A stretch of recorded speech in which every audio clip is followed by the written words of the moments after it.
Все смеялись, когда миллионер-банкрот усыновил бездомную девочку, пока не узнал, что она гений. Александр Воронин знал вкус триумфа.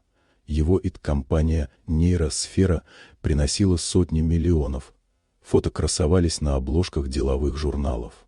Но череда провалов превратила миллионера в банкрота. От роскошной жизни остался лишь полупустой особняк и шлейф насмешливых заголовков. «Где теперь ваш успех, господин Воронин?» Однажды под дождем он встретил ее, маленькую Лию, дрожащую у заброшенной остановки. Бездомная, испуганная, с глазами, полными недетской тоски.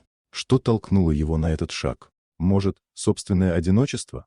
Или едва уловимая искра в ее взгляде? Не раздумывая, он взял девочку домой. Мир взорвался сарказмом. Банкрот решил сыграть в благотворительность. Язвили журналисты. «Ты сам на грани, а берешь на себя обузу». Отворачивались бывшие друзья. «Вы осознаете ответственность?» Сомневались в органах опеки. Но Александр впервые за годы действовал не расчетом, а сердцем. Он назвал ее Лией и пообещал: «Теперь у тебя есть дом». А потом он увидел ее дар. В 5 лет она поглощала книги, от которых плевались старшеклассники. В 6 решала уравнения, ставя в тупик учителей. В 7 написала первую программу, чей код поразил даже отца-программиста. «Мне было интересно», — просто объясняла она.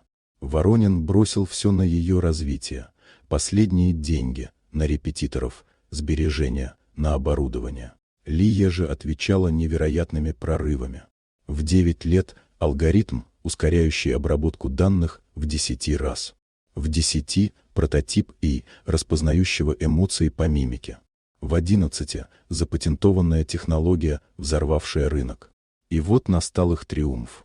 На конференции, перед сотней скептиков, Лия представила проект. Сначала недоверчивые перешептывания, затем тишина, а после овации, от которых дрожали стены.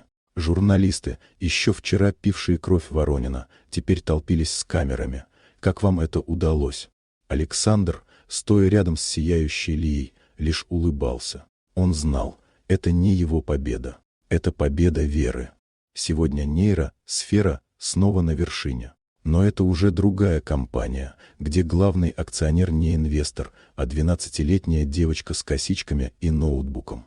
Где офисы украшают не портреты босса, а ее детские рисунки. Где девиз «Не завоюй рынок, а верь в невозможное».